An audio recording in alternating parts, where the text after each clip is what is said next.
마가렛 더글라스 할머니는 98세로 조금만 더 있으면 100세가 될 예정이었습니다. 살아오는 동안 힘든 시간도 있었지만 행복한 시간도 많았죠. 2년 뒤에 맞을 100세라는 나이는 굉장히 기념비적인 날이 될 것은 분명했습니다. 그렇게 마가렛은 평상시처럼, 평소처럼 시간을 보냅니다. 2018년 오하이오주 워주워스에도 봄이 왔고 따뜻한 바람과 설렘이 가득한 날들만이 이어졌어야 했습니다. 4월 9일 경찰서에 전화 한 통이 걸려왔습니다. 98세의 엄마 마가렛 더글라스가 연락이 안 된다는 신고 전화였죠. 계신가요? 경찰입니다. 찾아온 경찰은 집문을 두드리며 마가렛을 확인하려 했지만 아무런 응답이 없었고 아무리 둘러봐도 그녀를 발견하지 못합니다.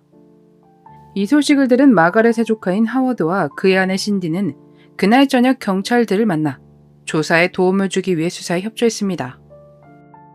이모! 마가렛의 집으로 들어가 그녀의 집을 확인했고 혹시 마가렛이 어딘가 떠난 것은 아닐까 싶어 짐을 확인하기 위해 그녀의 방으로 올라갔습니다.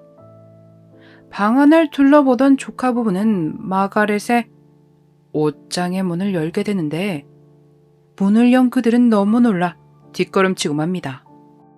그들이 본 것은 옷더미 아래 바닥에 마가렛이었습니다. 그녀는 이미 숨을 거둔 상태였죠.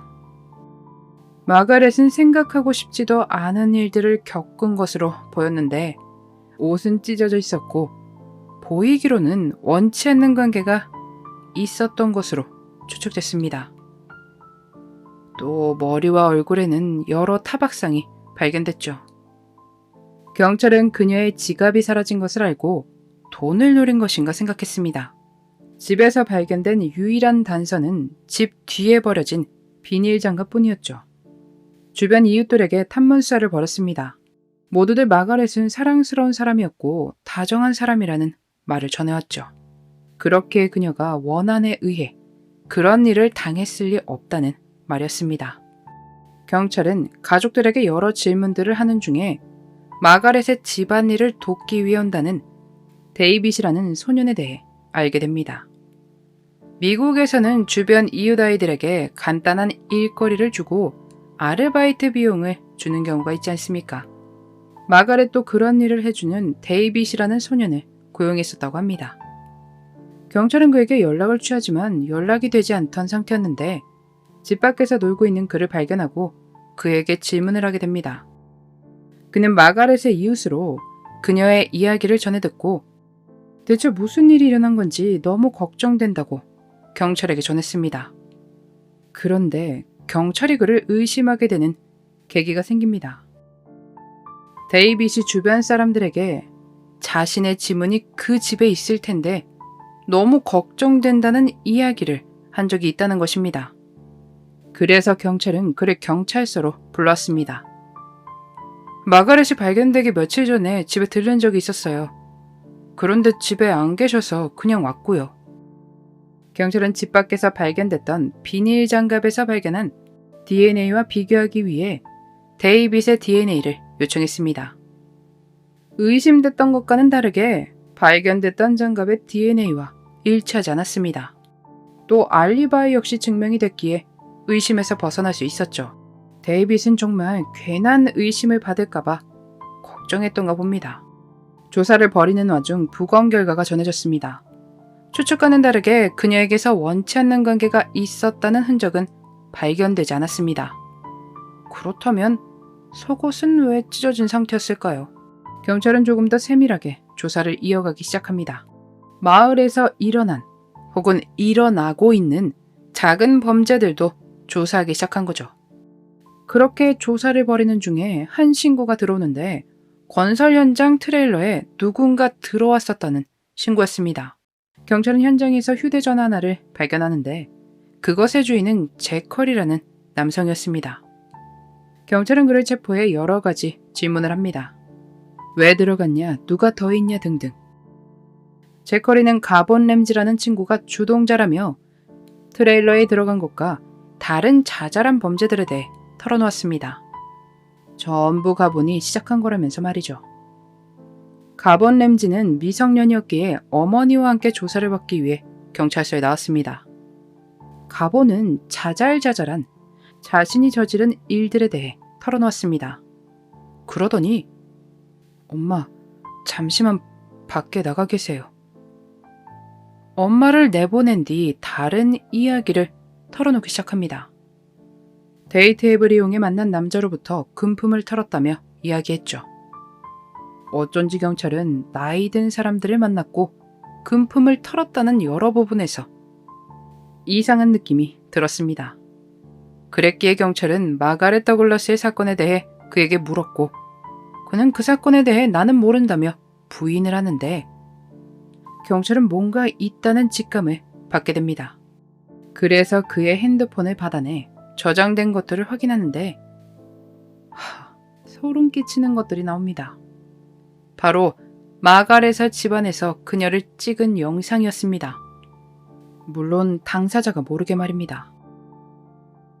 경찰은 그를 바로 체포했고 마가렛의 사건으로 신문을 시작했습니다. 그리고 곧 가본은 입을 열었습니다. 가본은 마가렛의 집에 들어가 그녀가 자는 동안 영상을 찍기 시작했습니다. 그러다 마가렛이 깨어났고 가본은 그녀를 순식간에 해합니다.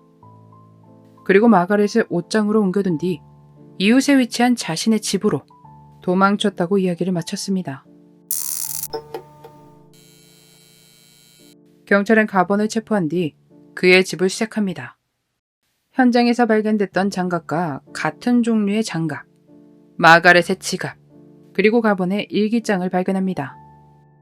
일기장에는 그의 환상이 가득했는데 연쇄살인마들에 대한 이야기와 원치 않는 관계들에 대한 것들이었죠.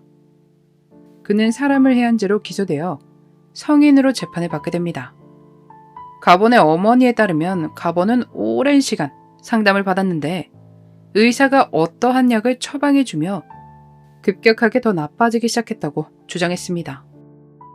하지만 그것에 대해 뒷받침할 만한 증거는 부족했고 17살의 가본은 유죄가 내려지며 하석방 자격 없는 종신형이 선고됐습니다.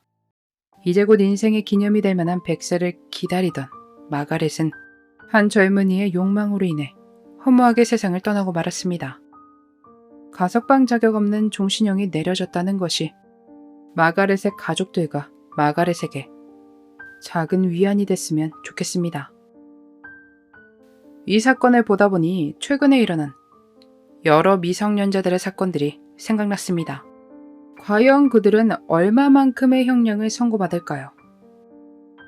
그들이 한 짓은 사람이 할 수 없는 짓들이었는데 미성년이라는 이름으로 작은 형량들을 받진 않을지, 그들이 한 짓으로 한 사람에게 평생 기억될 상처를 남겼는데 가해자들의 남은 인생이 너무 길고 아직 어리다며 봐주진 않을지.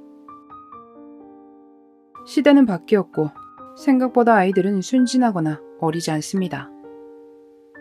상황에 맞춰 성인으로 기소될 수 있도록 하는 방법도 마련되어야 하지 않을까 생각이 듭니다.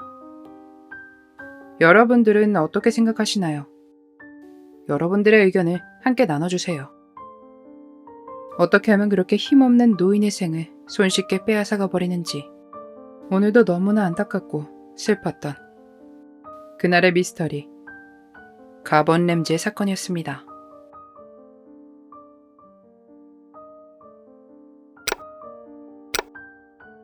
마지막까지 시청해주셔서 감사합니다. 좋아요와 구독은 저에게 큰 힘을 줍니다. 오늘 하루도 수고하셨습니다. 좋은 밤 보내세요.